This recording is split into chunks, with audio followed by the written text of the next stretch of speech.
You know, because when I first started making money and it was, you know, my salary or my earnings were published all over the place. I mean, the first year I was like, really? Did I make that much money? Oh my God. It was very difficult for me to figure out where my boundaries were because I'd grown up poor and didn't have anything. So it's easy when you don't have anything and people ask you for money. And they say, I need $500. You say, I don't have it because I'm just trying to get my rent paid. It's harder when your multi-million-dollar salary is now in the paper and you get a lot of friends and cousins you didn't have before. So how do you set boundaries for yourself? I was having trouble setting boundaries for myself for even strangers. People would just show up at my door in Chicago and say, oh, bro, I left my husband, please help me. And I would, because she knows I have it. So don't try that now, though, okay? Don't try that now. I figured it out. So what I learned is that, oh, the reason why people keep showing up is because my intention is to make them think that I'm such a nice person that you can ask me for anything, you can get me to do anything, I'm gonna say yes, I'm gonna say yes. So when Stevie called me this time, I thought I'd try out my first no on Stevie. Let's start big.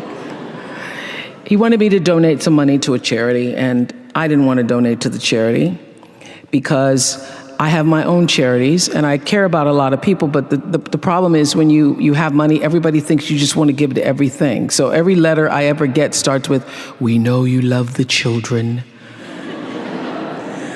Yes, I do love the children, but somebody else is going to have to help the children.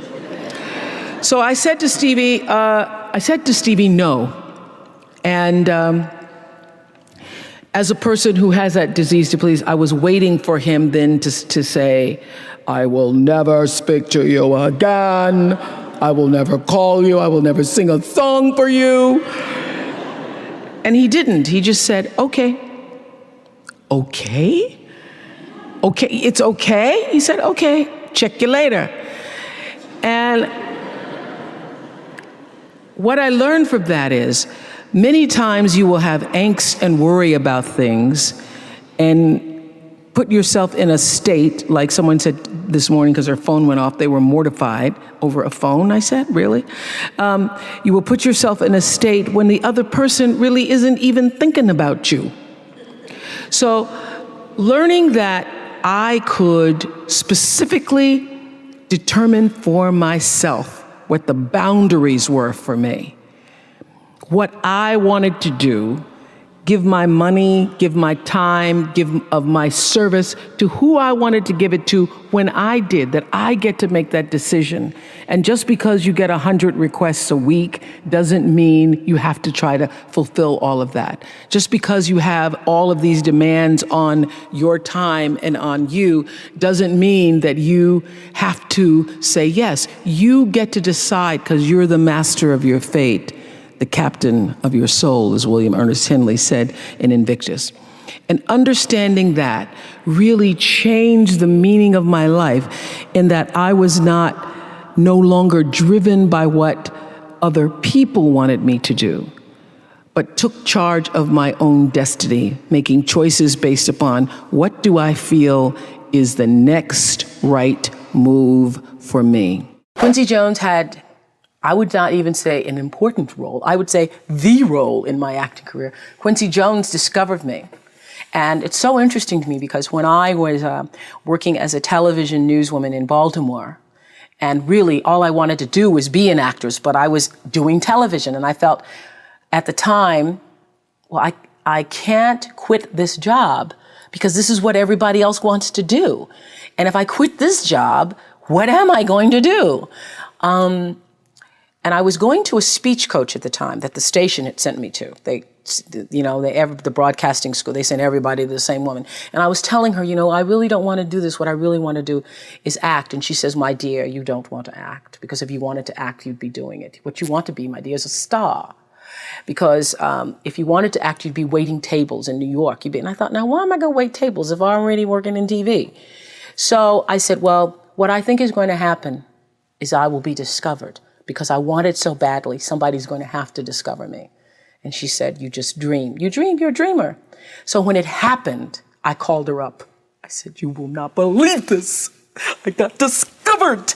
And it really was a discovery. It's like one of those Lana Turner stories, only it wasn't a drugstore. He was in his hotel room, saw me on TV. It was unbelievable. So the interesting thing about that is that I truly believe that thoughts are the greatest vehicle to change power and success in the world. Everything begins with thoughts. I mean, the chairs that we're sitting in, the room that we're in, all started because somebody thought it. So I thought up The Color Purple for myself. I know this is going to sound strange to you. I read the book.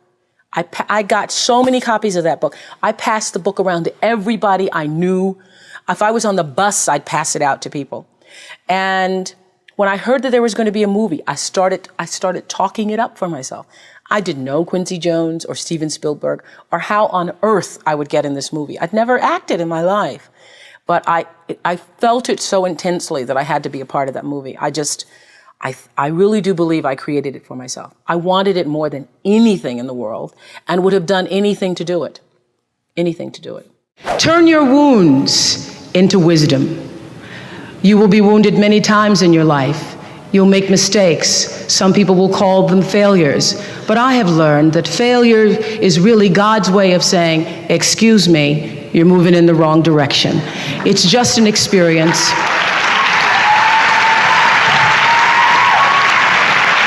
Just an experience. Just an experience. I remember being taken off the air in Baltimore, being told that I was no longer being fit for television and that I could not anchor the news because I used to go out on the stories. And my own truth was, even though I'm not a weeper, I would cry for the people in the stories, and which really wasn't very effective as a news reporter, to be covering a fire and crying because the people lost their house. And it wasn't until I was demoted as a on-air anchorwoman and thrown into the talk show arena to get rid of me that I allowed my own truth to come through. And the first day I was on the air doing my first talk show back in 1978, it felt like breathing, which is what your true passion should feel like. It should be so natural to you. And so I took what had been a mistake, what had been perceived as a failure with my career as an anchorwoman in the news business, and turned it into a talk show career that's done okay for me. What drives you to keep working so hard? You and I are in the 60s category. And so when you're in your 60s, you've lived more than you're going to live, realistically. So when you realize you've lived more than you're going to live, you can say, why not relax a little bit? Why not just ease up? Why have you decided to even work harder than you did before? Because I think, David, that everybody, the thing that works for me all these years, whether it was the magazine, or which I still have, or whether it was the show, I understood that there's a common denominator in the human experience. And I want the same thing you want, which is the same thing you want and you want. What we all want is to be able to live out the truest, highest expression of ourselves as a human being. That doesn't end until you take your last breath. What is the truest, highest vision that you hold for yourself? No matter where you are in your life, there's always the next level. There's always the next level to the last breath. So I feel that I always knew that I would be done with the show when I felt like, oh, I've said as much as I could say here on this platform. And then how will I be used? If there were a theme song to my life, Amazing Grace would be one of them, and Keep on Using Me Till You Use Me Up would be another one. You know that Bill Withers song? Yes. So I feel that until you have used your value as a human being, you're not done. When I first started as a broadcaster, I was 19, very insecure, thrown into television, pretending to be Barbara Walters, looking nothing like her, and still going to college. So I do all my classes in the morning from 8 to 1, and then in the afternoon I work from 2 to 10 and did the 6 o'clock news. And would stay up and study and all that stuff, until 1, 2, or 3 o'clock in the morning, and then just start the routine all over again. And my classmates were so jealous of me that I remember taking my little $115 paycheck, and at the time I thought it was really a lot, but taking $115 and trying to appease them. I would always, anytime anybody needed money, I was always offering, oh, you need $10, or taking them out for pizza, ordering pizza for the class and things like that. That whole disease to please, that's where it was the worst for me, I think, because I wanted to be accepted by them and could not be. Because first of all, I didn't have the time. They wanted me to pledge, and I didn't have the time to pledge. I didn't have the time to be a part of all the other college activities or a part of that whole lifestyle. And it was very difficult for me socially, really one of the worst times of my life, because I was trying to fit in school and be a part of that culture, but also trying to build a career in television. It's very difficult for me to even see myself as successful, because I still see myself as in the process of becoming successful. To me, successful is getting to the point where you are absolutely comfortable with yourself, and it does not matter how many things you have acquired. The ability to learn to say no and not to feel guilty about it, to me, is about the greatest success I have achieved. The fact that I have, in the public side, done whatever is fine. It's all a part of a process for growing for me. But to me, to have the kind of internal strength and internal courage it takes to say, no, I will not let you treat me this way, is what success is all about. It's the same thing that prevents you from being abused as a child, that prevents you from being abused as an adult, that allows you to build success for yourself. I will not be treated this way. I demand only the best for myself. You are worthy to say no. That it's okay if you say no. It's okay if you say no and then people don't like you. That's really okay. The important thing is how you feel about what you're doing, how you feel about yourself. It's a long struggle, though. It's a long struggle. And I'm just hoping that, in the work that I do on the show and the speaking that I do around the country, and that young people who are watching this can get the lesson sooner than I did. Because it's painful, because you keep repeating it over and over and over until you get it right. And what I found is that every time you have to repeat the lesson, it gets worse. Because I call it God trying to get your attention, the universe trying to get your attention. So we didn't get your attention the first time, so we're going to have to hit you a little harder this time. So I'm still doing it. I'm still learning. Create the highest, grandest vision possible for your life, because you become what you believe. When I was a little girl in Mississippi, growing up on the farm, only buckwheat as a role model, watching my grandmother boil clothes in a big iron pot through the screen door because we didn't have a washing machine and made everything we had. I watched her and realized somehow inside myself, in the spirit of myself, that although this was segregated Mississippi and I was colored and female, that my life could be bigger, greater than what I saw. I remember being 4 or 5 years old. I certainly couldn't articulate it, but it was a feeling, and a feeling that I allowed myself to follow. I allowed myself to follow because if you were to ask me what is the secret to my success, it is because I understand that there is a power greater than myself that rules my life. And in life, if you can be still long enough in all of your endeavors, in the good times, the hard times, to connect yourself to the source, I call it God, you can call it whatever you want to, the force, nature, Allah, the power. If you can connect yourself to the source and allow the energy that it is your personality, your life force, to be connected to the greater force, anything is possible for you. I am proof of that. I think that my life, the fact that I was born where I was born and the time that I was and have been able to do what I've done, speaks to the possibility, not that I am special, but that it could be done. I remember when I started the school and I said to my beloved friend, Maya Angelou, I said, Maya, I'm just so proud that I was able to create the school. And I said, this is going to be my greatest legacy. And Maya said to me, you have no idea. Right. You have no idea what your legacy will be, she said to me, because your legacy is every life you've touched. And that shifted the way I saw legacy or what you leave behind or what you do. Because Maya was explaining to me that, over all the years of watching your show, everybody who decided that they were going to go back to school or lose weight or no longer hit their children or get out of a bad marriage, all of those people who have seen and experienced your voice. And the same thing with everybody here.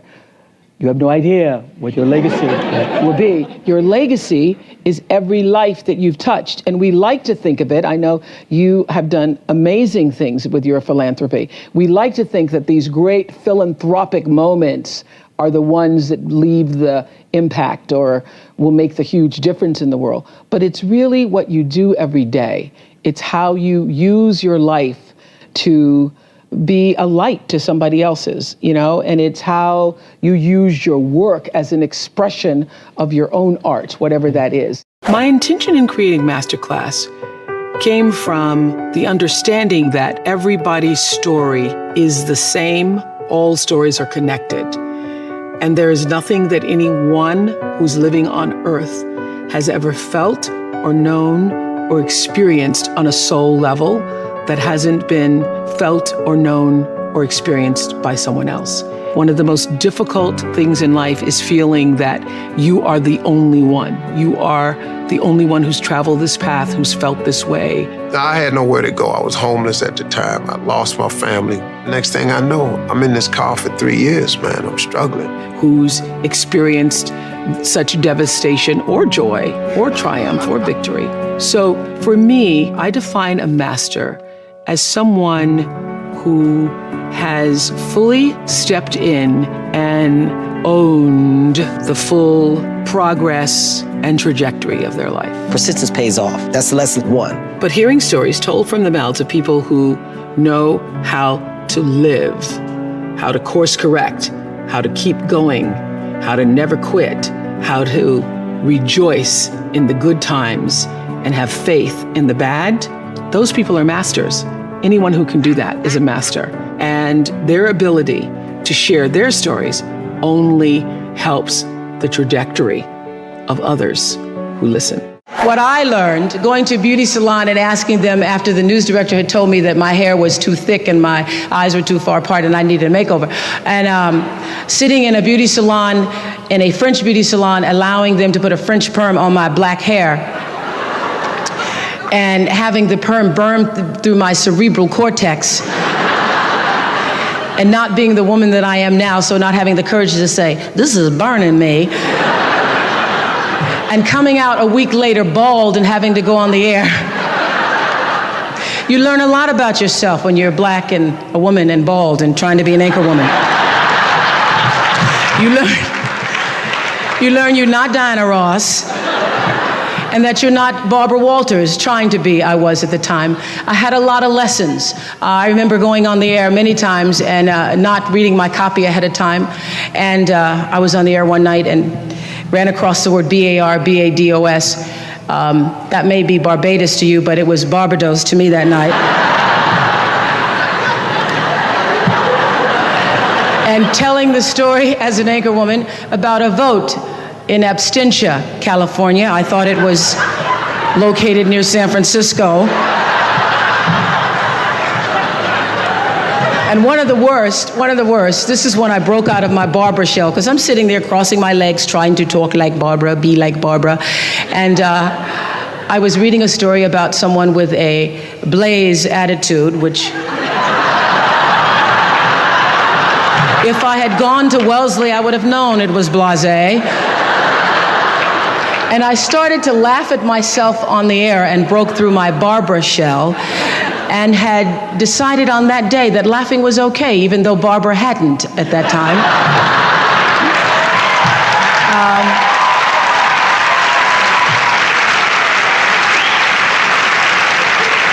And it was through my series of mistakes that I learned that I could be a better Oprah than I could be a better Barbara. And I allowed Barbara to be the mentor for me, as she always has been. And I decided then to try to pursue the idea of being myself. And I am just thrilled that I get paid so much every day for just being myself. But it was a lesson long in coming, recognizing that I had the instinct, that the inner voice that told me that you need to try to find a way to answer to your own truth was the voice I needed to be still and listen to. Get this is just, remember this, because this will happen many times in your life. When people show you who they are, believe them the first time, not the 29th time. That's particularly good when it comes to men's situations, because when he doesn't call back the first time, when you're mistreated the first time, when you see someone who shows you a lack of integrity or dishonesty the first time, know that that will be followed by many, many, many other times that will, at some point in life, come back to haunt or hurt you. When people show you who they are, believe them the first time. Live your life from a point of view of truth, and you will live your life from truth, and you will survive everything. Everything. I believe even death. You will survive everything if you can live your life from a point of view of truth. Close your eyes for a moment, will you please? And breathe with me. Just close your eyes. And if you will, put your thumb to your middle finger and gather your other fingers around. And let's feel the vibration and pulse of your personal energy as you take 3 deep breaths with me. Inhale. And as you exhale, just feel the vibration, energy, blood pulsating through your body, through you. And another inhale.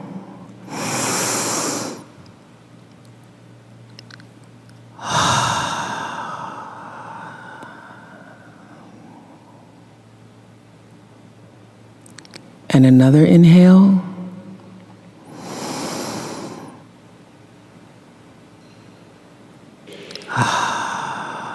And keep your eyes closed. And let's just think about this day.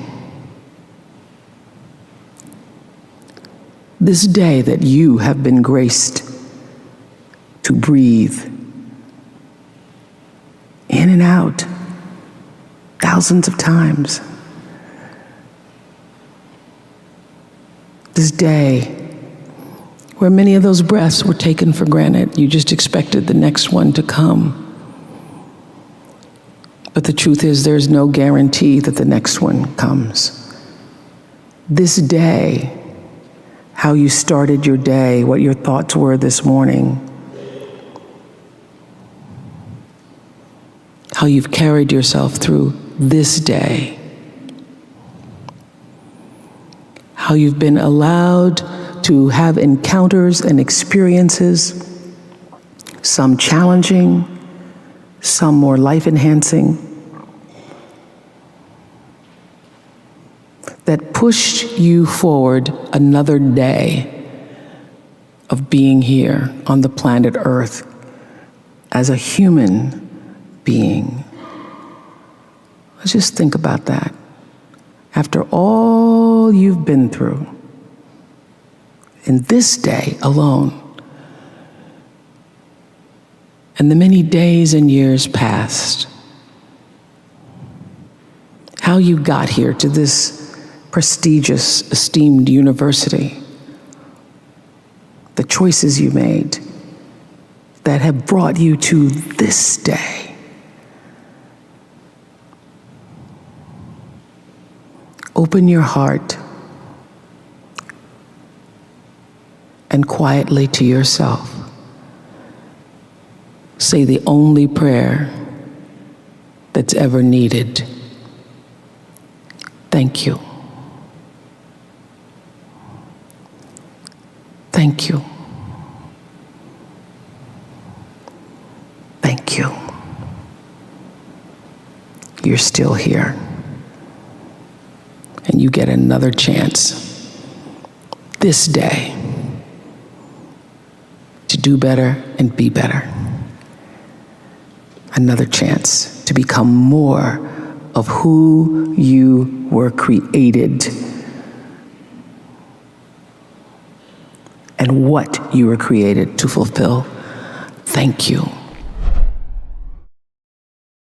Thank you guys so much for watching. I made this video because Charlene Benton asked me to. If there's someone you'd like me to profile in their future top 10, please check out the link down in the description below and you can cast your vote on who we should do next. I also want to give a quick shout out to Megan Lofton. Megan, thank you so much for picking up a copy of my book, Your One Word, and doing the review and posting it on your YouTube channel as well. I really appreciate it.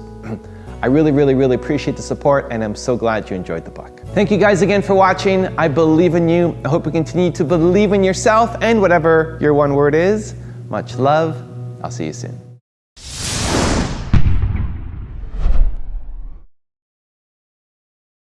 I have paid attention to my life because I understand that my life, just like your life, is always speaking to you, where you are, in the language, with the people, with the circumstances and experiences that you can understand and interpret if you are willing to see that always life, God, is speaking to you.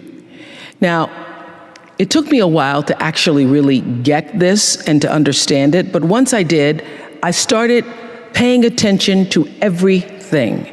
And one of the reasons why I can now accept the fact that I can offer my gatherings of information and wisdom and call myself a spiritual teacher is that every single person who ever came on my show, and I hear there's like 37,000 guests I've talked to, a lot of them came from dysfunction and a lot of them wouldn't appear to be teachers, but every one of them had something to say that was meaningful and valuable and that I could use to grow myself into the best of myself, which is what all of our jobs are.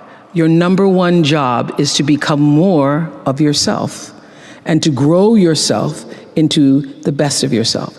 How do you stay fresh, and how have you, what can you attribute staying in the biz for so long? I think every year you're trying to reinvent yourself and you stay in touch with what other people are doing, thinking, feeling. I have always felt that my instinct and ability to connect with the audience was what carried us. Every day after the show, now I do something called After the Show, which airs on Oxygen. I have spent for the past 16 years a half an hour, just talking to people. So my audience comes from a cross-section around the country, so I stay connected to what real people are thinking and doing and want and so forth. As I've grown older, I've learned to appreciate living in the moment, and I ask that you do too. I'm asking this graduating class, those of you here, I've asked all of my viewers in America and across the world to do this one thing. Keep a grateful journal. Every night, list 5 things that happened this day, in days to come, that you are grateful for. What it will begin to do is to change your perspective of your day and your life. I believe that if you can learn to focus on what you have, you will always see that the universe is abundant and you will have more. If you concentrate and focus in your life on what you don't have, you will never have enough. Be grateful. Keep a journal. You all are all over my journal tonight.